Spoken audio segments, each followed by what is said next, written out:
Section 1. You will hear a conversation between an optometrist and a patient who has come for an eye test. First, you have some time to look at questions 1 to 6.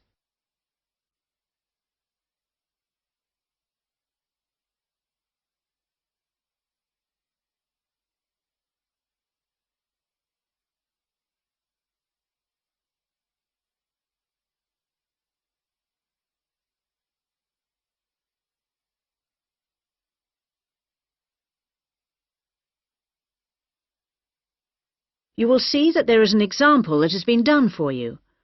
On this occasion only, the conversation relating to this will be played first. Good morning. Can I help you? Yes, I'm here for an appointment at 10 o'clock with the optometrist. I'm a little early. I know it's only 10 to 10. Are you Simon Lee? Yes, I am. The time of the appointment is 10 o'clock. So 10 a.m. has been written in the space. Now we shall begin. You should answer the questions as you listen, because you will not hear the recording a second time. Listen carefully and answer questions 1 to 6. Good morning. Can I help you? Yes, I'm here for an appointment at 10 o'clock with the optometrist. I'm a little early. I know it's only 10 to 10. Are you Simon Lee? Yes, I am. I'm Rachel White, the optometrist here today. Come in and take a seat. Thanks.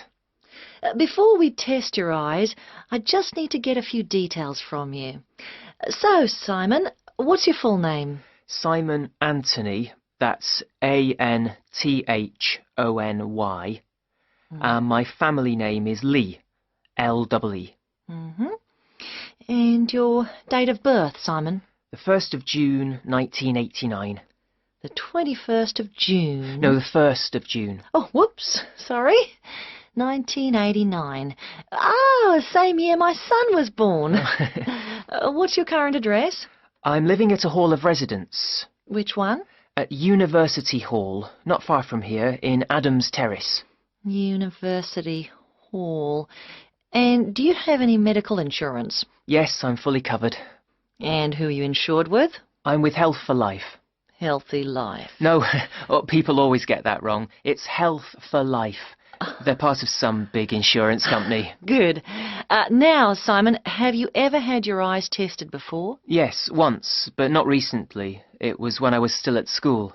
So, roughly when would that have been? Probably around September 2007.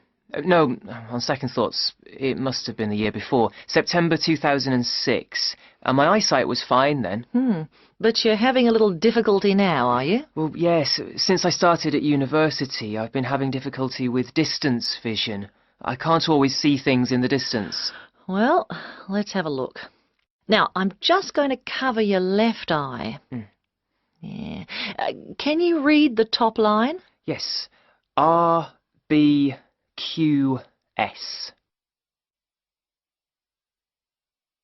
Before you hear the rest of the conversation, you have some time to look at questions 7 to 10.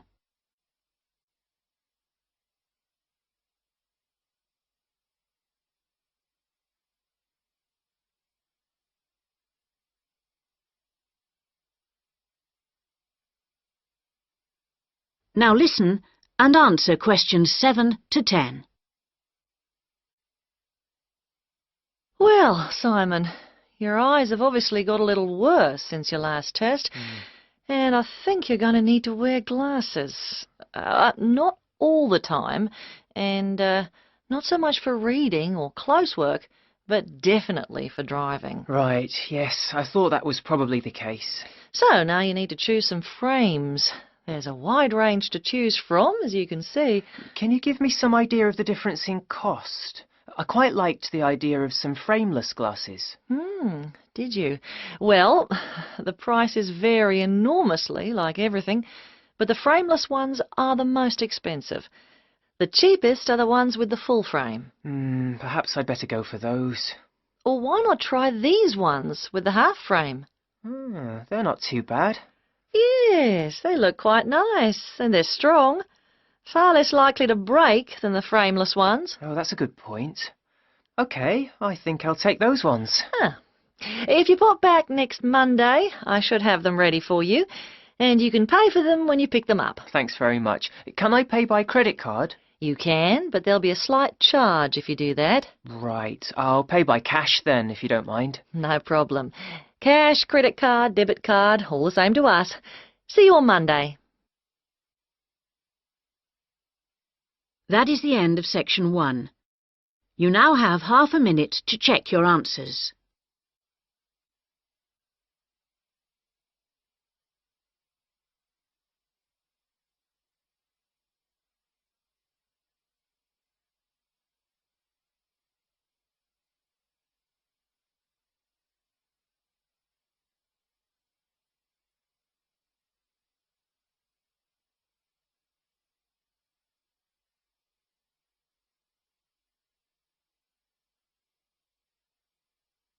Now turn to section 2.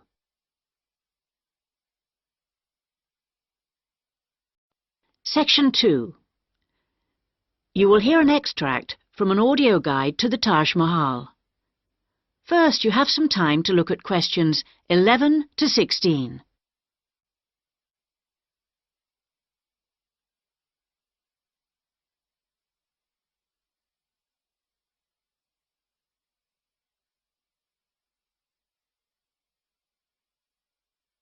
Now listen carefully and answer questions 11 to 16.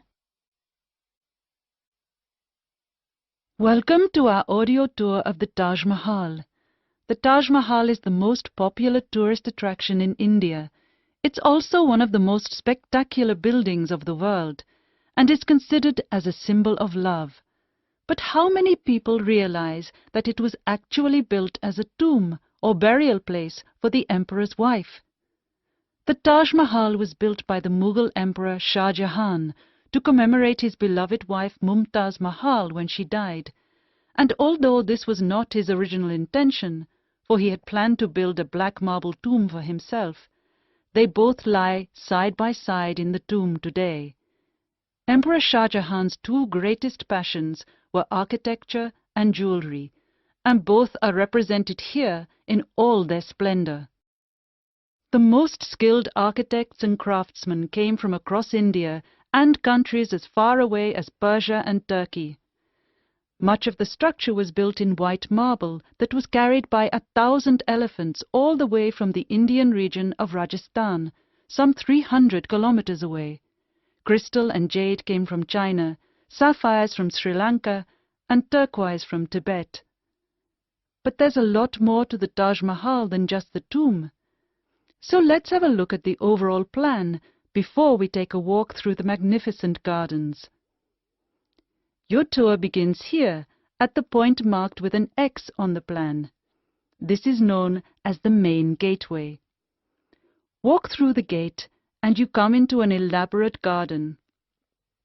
There are 2 marble canals studded with fountains which cross in the center of the garden, dividing it into 4 equal squares. Each of these 4 quarters is then subdivided into flower beds, so there are 16 flower beds altogether. The tomb stands majestically at the north end, not in the center, as you might have expected. Instead, at the center of the garden, halfway between the tomb and the gateway, there's a raised pond which provides a reflection of the Taj Mahal. It's a magnificent sight. On either side of the tomb, there are buildings made of red sandstone. The one to the west, to the left on our plan, is a mosque. It faces towards Mecca and is used for prayer. On the east side of the Taj is a building known as the Rest House. It's like the twin of the mosque, but because it faces away from Mecca, it was never used for prayer. Before you hear the rest of the guide, you have some time to look at questions 17 to 20.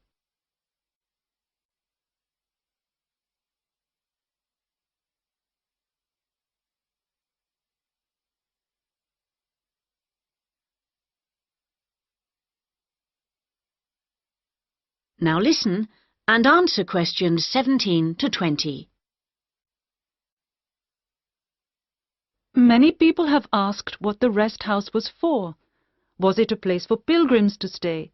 Was it a meeting hall of some kind? Perhaps the most likely answer to this question is that its purpose is purely aesthetic, to act as a visual balance for the mosque and preserve the symmetry of the design of the whole complex. Let's have a look at some of the engineering features of the garden. For one thing, they require a constant supply of running water.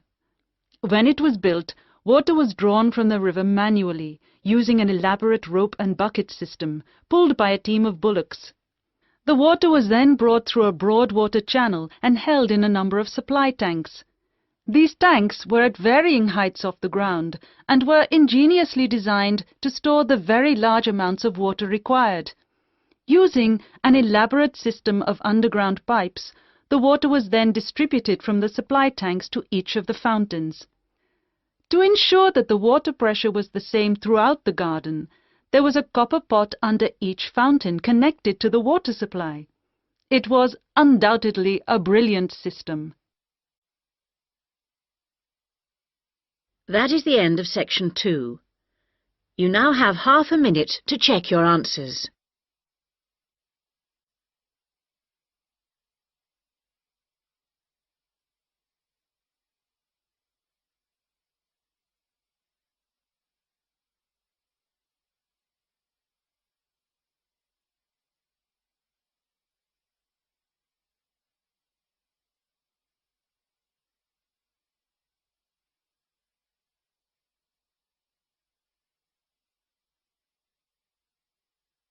Now turn to section 3. Section 3. You will hear a tutor and 2 students discussing the crop rice. First, you have some time to look at questions 21 to 24.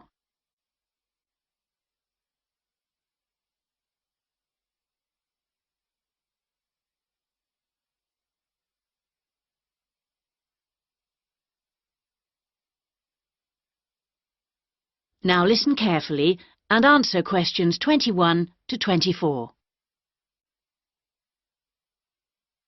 Good morning, everyone. So, following on from our tutorial on European agriculture last week, Daisy and Eric are going to talk about the most commonly grown crop in Asia, which is, of course, rice. Eric, can you tell us what you've been working on? Yes, sure. We've been looking at the role of rice in a number of countries, how it's grown, ways of increasing production. As I'm sure you know, rice is the staple diet throughout Asia and, in fact, 90% of the world's rice is grown and eaten there. Daisy's got some background on that. Well, rice was originally a wild plant which started out in the tropical regions of Asia. But there are literally hundreds of varieties today, and each with different qualities. For instance, one will survive floods, while another will grow in relatively dry conditions. A third has a really lovely smell. But wherever it grows, rice needs a lot of water. What do you mean by a lot? Well, it takes about 5,000 litres to get a kilogram of rice. This can be supplied either naturally or by irrigation. And as most rice-growing countries suffer from unpredictable weather, including drought, water management really is the key.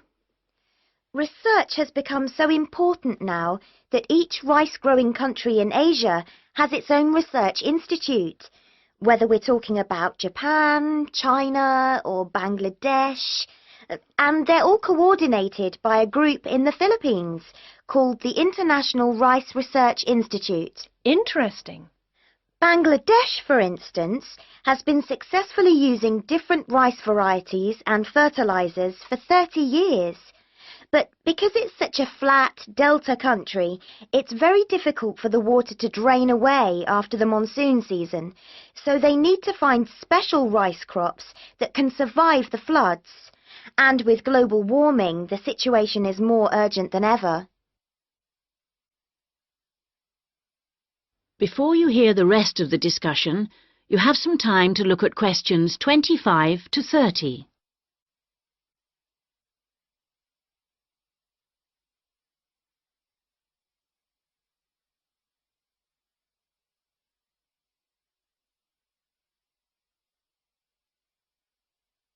Now listen and answer questions 25 to 30.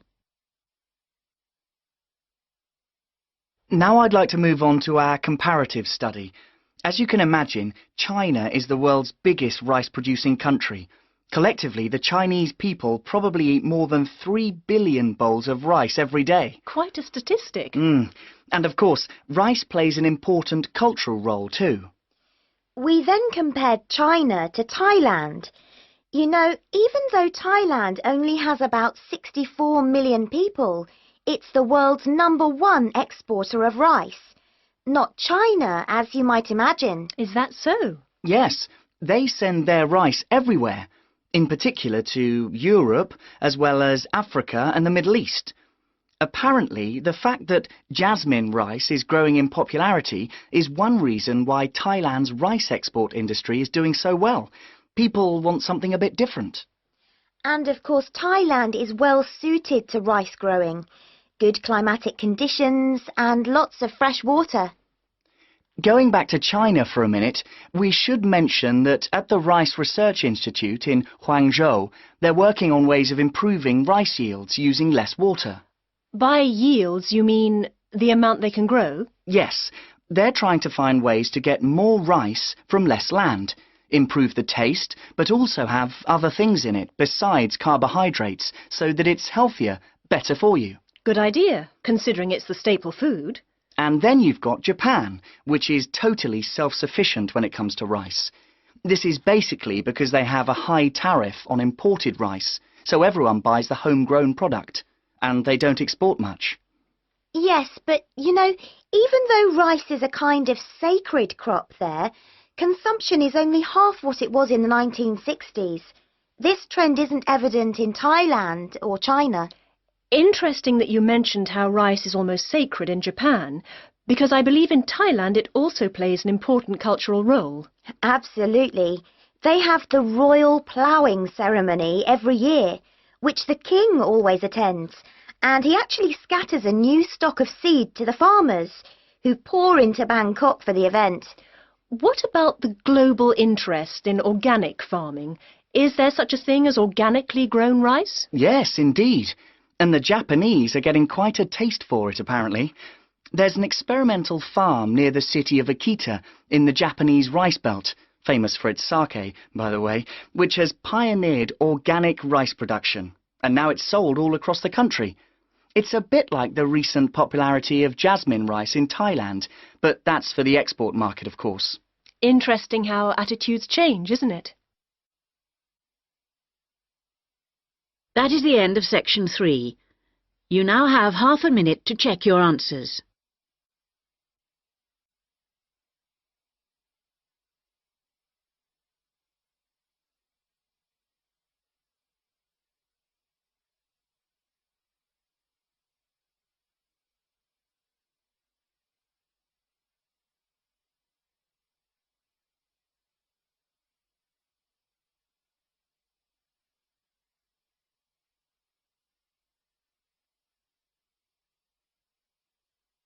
Now turn to section 4.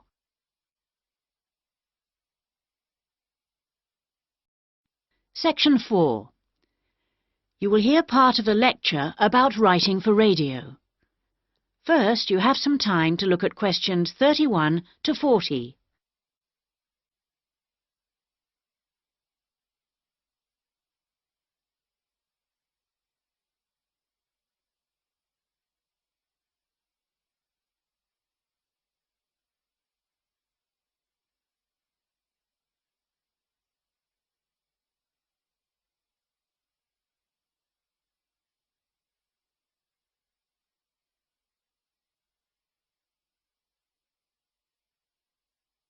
Now listen carefully and answer questions 31 to 40.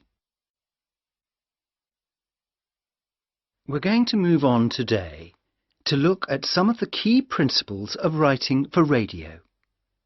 Of course, the main thing that you have to remember is that a radio script is not written to be read, but to be spoken and heard.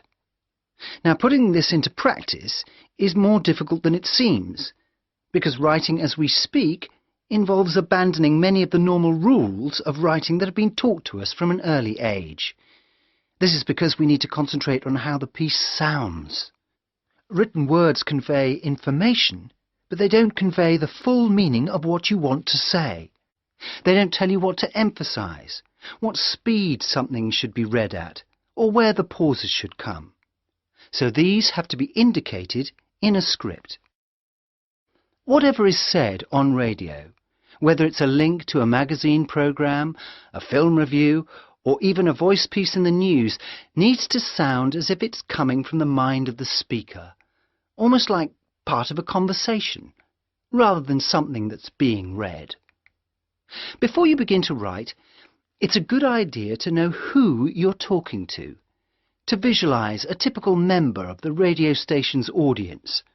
If you're writing a film review for a local audience, for example, think about how you'd tell your grandmother about the film. Or if you're reviewing a pop concert, think about how you'd tell your friend about the band. The words have much more impact if each person feels they're being spoken to directly. So your tone needs to be informal. Rather than using impersonal words like listeners or the audience, you can make it more informal. Include them in what you're saying by referring to us and we. Once you know who you're talking to, the next thing is to work out what you're going to say. Don't forget that the person listening to you has no opportunity to ask questions. And in the same way, you can't repeat what you've just said. For these reasons, it's important that your script is logical and progresses smoothly. Too many facts too close together will cause confusion, so space them out evenly. The best scripts allow listeners to visualize what you're describing. For example, instead of giving the physical dimensions of a field, describe it as being the size of, say, a football pitch. If you're talking about a tall building, relate it to perhaps a 10-story block of flats. Now, all scripts need something that will grab the attention of the listener. You need something that'll make them say, "Hey, I want to stop and listen to this."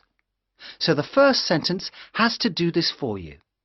It needs to be intriguing, interesting, and then it needs to be backed up by a second sentence that explains what you're talking about. The last sentence should also give your listeners food for thought and can be in the form of a question or a statement that sums up the item. After you've finished your script, you need to polish it up, and the most effective method of doing this is by reading it aloud. This also helps you to avoid tongue twisters or words that you might find awkward to pronounce. That is the end of section 4. You now have half a minute to check your answers.